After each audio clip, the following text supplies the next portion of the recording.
I'm Georgia and this is The Sound of Georgia. Today I'm back with more Today in Julie Andrews history, and we're talking about Victor Victoria, the stage version. This was the stage adaptation of the film, also called Victor Victoria, that Julie made with her husband Blake Edwards in 1982. He wanted to try and direct a show on stage, so they decided to turn this into a stage musical. I was planning to do this video in October, but by the time October rolled around, I still had a bit more research to do. But I pushed it back a couple months because it was filmed, and that filmed production was released in December of 1995. The out-of-town tryout started in Minnesota and then went on to Chicago, and then it opened on Broadway at the Marquis Theatre on the 25th of October 1995, and the cast other than Julie included Tony Roberts, Rachel York and Michael Nouri. Henry Mancini wrote the music, like he did for every other Blake Edwards film ever, but he died in 1994 and hadn't been able to finish it all. So Frank Wildhorn came along and finished all the parts that Mancini didn't get to. Like the movie, the story is about a woman called Victoria who's very much down on her luck. She's broke and no one will take her singing seriously and she can't get a job.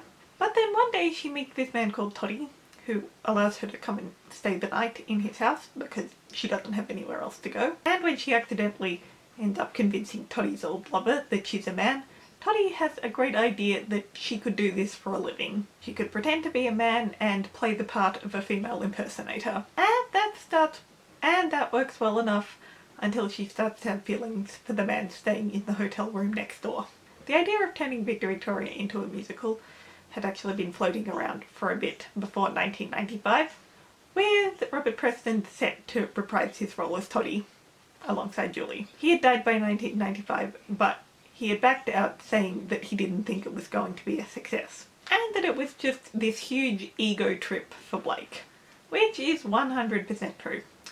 Blake wanted to try his hand at directing a stage production, and that's all there was to it. Back I did a video about original musicals, or lack thereof, where they pretty much seem to be taking a cult classic film and turning it into a musical by doing not much more than adding some songs. And Victor Victoria is almost like patient zero for that, considering the film came out in 1982 and then the musical came out in 1995. Just like Darling Lily exists solely because of Julie Andrews, Victor Victoria on stage exists solely because Blake wanted to try his hand at stage directing, whether this particular story needed a musical adaptation or not.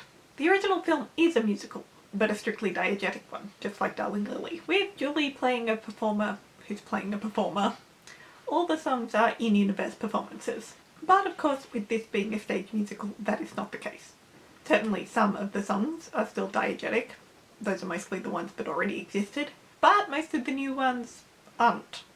In his book, Julie Andrews, An Introvert Biography, Richard Sterling says, "Neither Julie's bewitching personality nor her masterly technique could disguise the fact that the script and the direction were not half as sophisticated as they pretended to be." And it was now clear that Blake had failed to find a way of translating his cinematic humour into theatrical terms. I'm not going to say Blake Edwards' films are bad, but I'm also not going to say he was an underappreciated genius and that all of his films are hidden masterpieces. He definitely had a type, and no, I'm not talking about pink cats.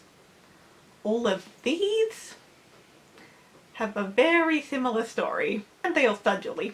Victor Victoria probably wasn't the best idea for him to try his hand at stage directing. So with all this, the musical ended up doing fine. After it closed in 1997, a tour ran in 1998 to 1999, and there was a very small production that came out in 2012. But other than that, it hasn't been around at all. And I'm pretty sure the only way we'll ever see it again is if Julie decides to direct an anniversary production of it the way she did with The Boyfriend in 2004 and My Fair Lady in 2016. And honestly, I don't think that's going to happen. But as to my personal feelings on Victor Victoria, the stage version, as I said, it was filmed. This particular video actually lines up timeline-wise for the release of the film rather than when it opened on Broadway. And my video last week was talking about all the musical pro shots I've seen and where I ranked them all. Spoilers if you haven't seen it, but this is not my favourite. I mentioned in that video how if there's a musical version of the story, I will usually like the musical version the most. But with Victor Victoria, I like the movie more. Pretty significantly more, actually. As I said, Victor Victoria almost seems like patient zero for those popular movie turned into a musical by adding songs and doing nothing else trend, I guess. In a way, it kind of makes me think of all the Disney remakes that are happening right now. Blake wanted to try his hand at stage directing, and that's why they made this. It definitely seems like he was more interested in having a chance to direct something on stage, rather than trying to make said product a really, really good one. Victor Victoria is one of my favourite Julie movies, probably top 3. And while I did have a bit of a why don't I watch this more often moment as I was watching the musical, a lot of the time I was sitting there thinking the movie did this better. Except for one tiny moment, we'll get to that in a bit. I like the second act more than the first act, and that never happens with me. The only time I ever like the second act more is when I like it just as much as the first act. Julie is amazing as always, and she is the best part about all of it. So I'm just going to talk about some of the others. Tony Roberts as Toddy did fine. Paris by Night is a very lovely song, and he does the character very well. All flamboyant and unapologetically gay. Michael Nouri also did a very good job as King. I think he really worked for the character. But he's not James Garner. And Julie has something with James Garner that she does not and will not have with anyone else. She said he was the best kisser out of all her leading men. But here's the thing. The reason I could say those things about those two men is because I have something else to compare them to, and it's hard not to compare them to the other two actors. As for Rachel York, I just found Norma incredibly annoying. I don't know if it was her, or if it was Blake, or if it was both of them, or something else, but I just can't stand Norma in the musical. In the movie she's enjoyably ditzy, but here I just found her irritating. In the film, when she finds out that Toddy's gay, it's kind of a ditzy blonde shock moment, but in the musical she sounds outright disgusted. You gotta be kidding. Really? You're a queer? We prefer gay. Her best bit's Chicago, but as soon as she finishes that song and starts talking to Sal, she just starts crying and...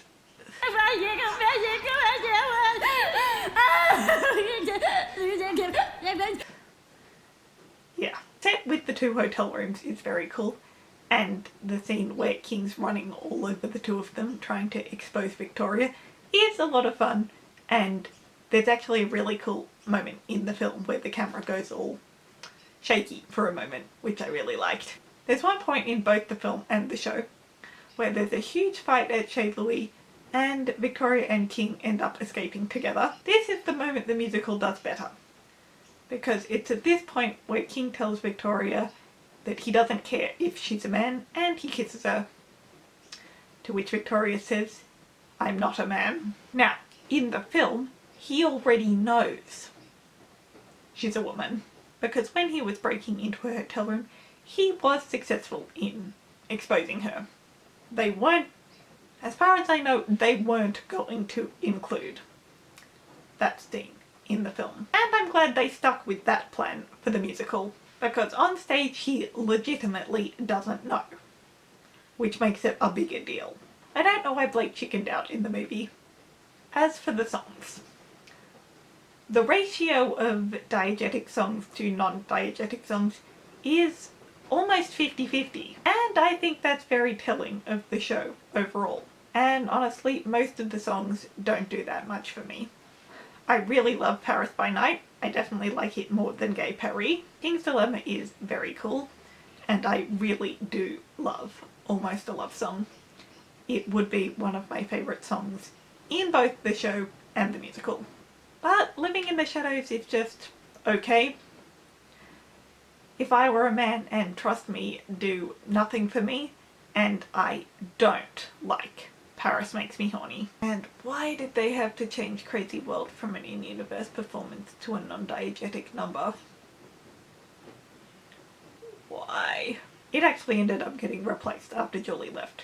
But maybe that was just because Liza Minnelli didn't have the voice for it.